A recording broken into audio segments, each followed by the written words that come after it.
এই যে বিরিয়ানি রান্না করব, প্রস্তুতি নিয়েছি। পেঁয়াজ রসুনটা রেডি করবো, এগুলো আবার ব্লেন্ড করতে হবে। ছোট রসুনগুলা ছিলতে যে কষ্ট লাগে। বিরিয়ানি করার জন্য সিলার দরকার নেই তো, এই মনে করো আলাদা করবা, শুকনো সব বিরিয়ানি করে, মানে এই কওয়ার সাথে যেটা থাকবে ওটা শুকনো দরকার নেই, নাগরাগুলো হয়ে দেবা।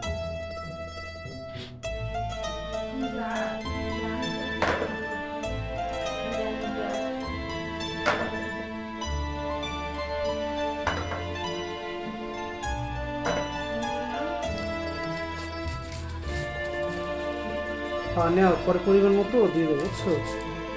রেসিপির পরিমাণ মতো দিয়ে দেবো।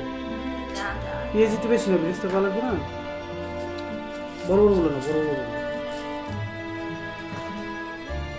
আটলো বুঝতে ভালো লাগবে।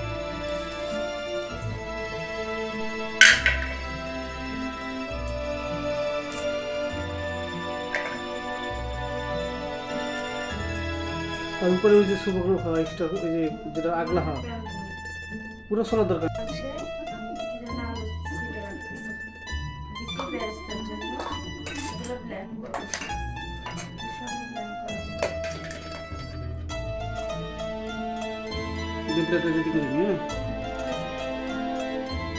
বিরিয়ানি রান্না করার জন্য যা যা লাগে সবকিছু গুছাই দিলাম। এরপর মাংসটা ম্যারিনেট করে নিতেছে।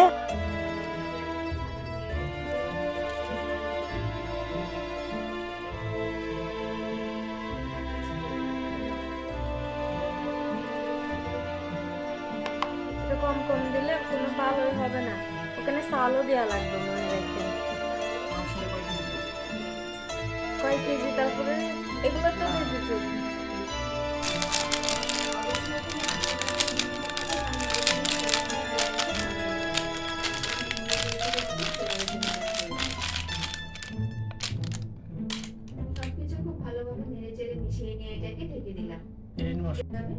আর মাংস কাঁচামরিচ সবকিছু ফ্লেভার মিলেমিশে এক হয়ে যাবে।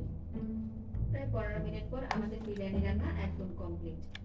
নামানোর আগে এর মধ্যে 1 টেবিল চামচ পরিমাণ ঘি আর 1 টেবিল চামচ পরিমাণ জিরা রোস্ট দিয়ে দিচ্ছি।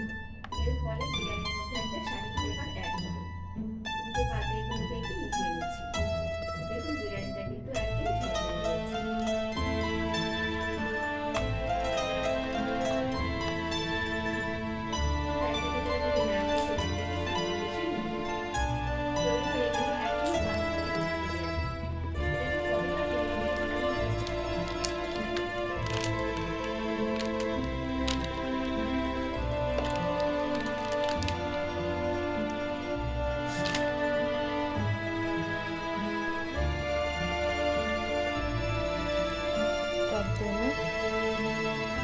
সব দিবেন না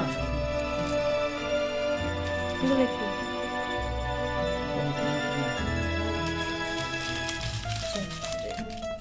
আমি লাগে তারা ঠিক আছে, বিশাল কাজটা আপনি চাপবে না,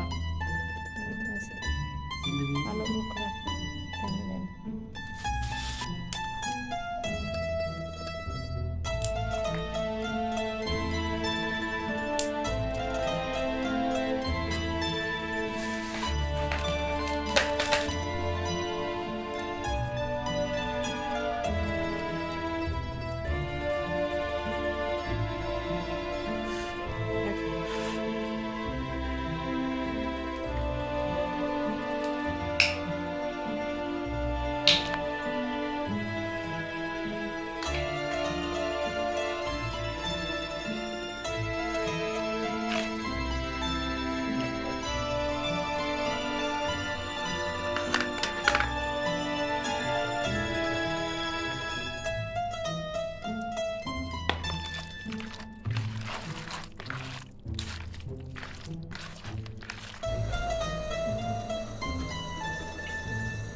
কি আলুটা ভাজবেন না?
প্রসিজার তাঁতি দাও।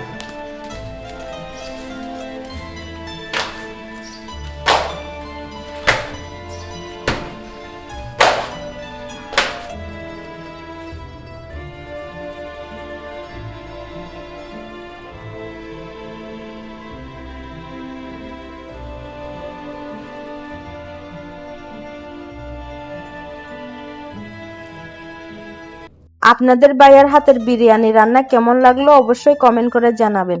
ভিডিওটা ভালো লাগলে লাইক, কমেন্ট, শেয়ার আর একটা সাবস্ক্রাইব করে দিবেন।